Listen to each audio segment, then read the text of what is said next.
تخيل دولة واحدة تعمل فيها سفاري وتشوف الحيوانات البرية الأفريقية على الطبيعة، وتقدر لو حبيت تطلع أعلى قمة في أفريقيا، وبعدين تنزل على جزيرة بحرها تروكواز وشواطئها بيضاء، وناس كتير بتسميها مالديف أفريقيا. الدولة دي اسمها تنزانيا. وفي حلقة النهاردة من سلسلة لو حبيت أسافر، هقول لك تنزانيا من الألف للياء. فين هي؟ تروح فين؟ تعمل إيه؟ وهندخل بالتفصيل في زنجبار كمان، أهم المناطق وأحلى التجارب، وهنقفل بالتكلفة بالدولار وخط سير جاهز. تنزانيا فين؟ تنزانيا موجودة في شرق أفريقيا على المحيط الهندي، شمالها كينيا وأوغندا، غربها رواندا وبوروندي والكونغو، جنوبها موزمبيق، وشرقها ساحل طويل. مساحة تنزانيا حوالي 945 ألف كيلومتر مربع، دولة كبيرة جدا. عدد السكان قريب من 65 مليون. العاصمة الرسمية هي دودوما، بس المدينة الأهم اقتصاديا وسياحيا هي دار السلام، ومنها تقدر تبدأ رحلاتك، يا إما سفاري ناحية الشمال، يا إما زنجبار على البحر. اللغة الأساسية السواحلية، ومعاها الإنجليزي، والثقافة هناك خليط أفريقي وسواحلي.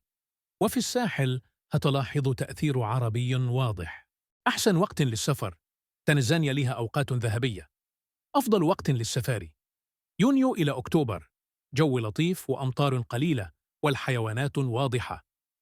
أفضل وقت للبحر وزنجبار، يونيو إلى أكتوبر، ديسمبر إلى فبراير.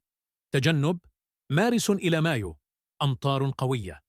مش هتكون أفضل تجربة. قبل ما ندخل على السفاري والبحر، لازم نجاوب على سؤال مهم: الدخول والفيزا. تنزانيا بالنسبة لكتير من الجنسيات العربية بتحتاج فيزا إلكترونية أو فيزا عند الوصول حسب الجنسية والمطار. أهم متطلبات السفر غالباً باسبور ساري، حجز طيران ذهاب وعودة، حجز فندق، إثبات مادي، أحياناً تأمين سفر. ومهم جداً، قبل ما تحجز نهائي راجع الموقع الرسمي للهجرة أو السفارة، لأن القواعد بتتغير. تروح فين في تنزانيا؟ تنزانيا عندها 3 محاور سياحية كبار. 1. محور السفاري، أقوى سبب للسفر. تنزانيا من أقوى دول العالم في السفاري. أشهر أماكن السفاري سيرنجيتي، المكان الأسطوري، ده اللي بتحس فيه إنك جوه فيلم ناشيونال جيوغرافيك. إنغورونغورو كريتر، حفرة طبيعية عملاقة مليانة حياة برية بشكل غير عادي. ترنجاير، مشهورة بأشجار الباوباب العملاقة. ليك مانيارا، طبيعة مختلفة وغابات وبحيرة. 2. محور الجبال للمغامرين، ماونت كيليمانجارو، أعلى قمة في أفريقيا.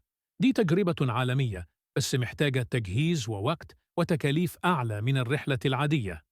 3.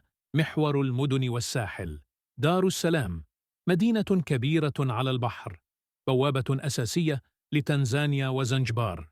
تجارب لازم تعملها في تنزانيا: الجزء البري، لو رايح تنزانيا دي تجارب لازم تتحط في الجدول. جيم درايف سفاري وقت الفجر أو الغروب، زيارة قرية محلية عشان تشوف الثقافة السواحلية والأفريقية، تجربة أكل محلي وأسواق بسيطة، تصوير الغروب في السافانا حاجة مش هتنساها. طيب بعد كل أجواء السفاري دي، تخيل بقى تكافئ نفسك بحاجة تانية خالص: مياه تركوازية وشواطئ بيضاء على جزيرة اسمها زنجبار، والناس بتسميها مالديف أفريقيا. يلا نخش على زنجبار بالتفصيل. زنجبار مش مكان واحد، كل منطقة ليها ستايل. 1. ستون تاون، قلب التاريخ، دي المدينة القديمة، شوارع ضيقة، مباني عربية قديمة، وأسواق. هتقعد فيها يوم أو يومين بالكتير. أهم حاجات تعملها: تمشية في الأزقة القديمة، سوق التوابل، الواجهة البحرية وقت الغروب، تجربة أكل محلي على البحر. 2. نونغوي، أقوى شواطئ الشمال. نونغوي أشهر منطقة شواطئ، بحر صافي جدا، شاطئ واسع، أنشطة بحرية، أجواء ليلية بسيطة. 3. كندوا، هدوء وغروب، قريبة من نونغوي بس أهدى، مناسبة لو عايز استرخاء أكتر. 4. باجي، لو بتحب حركة ونشاط. باجي هي عاصمة الكايت سيرفينج في الجزيرة، شاطئ واسع ومنظر تحفة. أفضل خطط إقامة: يوم أو يومين ستون تاون، وباقي الرحلة على شاطئ نونغوي كندوا باجي. زنجبار لو سافرتها وما عملتش دول يبقى فاتك نص الحكاية. سنوركلينج، دايفنج، شعاب مرجانية وأسماك، تجربة بتتكرر مرة في العمر. بريزن آيلاند، جزيرة قريبة فيها سلاحف عملاقة وتجربة بحر خفيفة. سفاري بلو، دي أشهر رحلة بحرية في زنجبار، يوم كامل في البحر وجزر صغيرة وأكل، من أحلى أيام الرحلة. جوزاني فورست، غابة فيها قردة ريد كولوبوس، تجربة طبيعة مختلفة.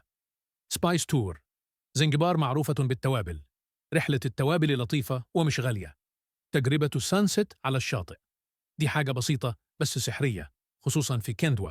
كلفة السفر لتنزانيا بالدولار شاملة زنجبار: 1. الإقامة داخل تنزانيا دار السلام أوروشا، اقتصادي من 20 إلى 45 دولارا، متوسط من 50 إلى 120 دولارا. زنجبار اقتصادي من 25 إلى 50 دولارا، متوسط من 60 إلى 150 دولارا، منتجعات من 180 إلى 300 دولارا أو أكثر. 2. الأكل محلي من 3 إلى 8 دولارات، مطعم متوسط من 10 إلى 20 دولارا، سي فود من 15 إلى 35 دولارا. 3. المواصلات داخل المدن رخيص، في زنجبار هتحتاج تاكسيات، لازم تفاوض، أو مواصلات محلية. متوسط اليوم من 5 إلى 15 دولارا. تكلفة السفاري: السفاري هي اللي بتحدد ميزانية تنزانيا. سفاري 3 إلى 4 أيام، جروب بادجت من 600 إلى 1200 دولار، برايفت بيكون أغلى 1500 دولار أو أكثر حسب البرنامج. 5.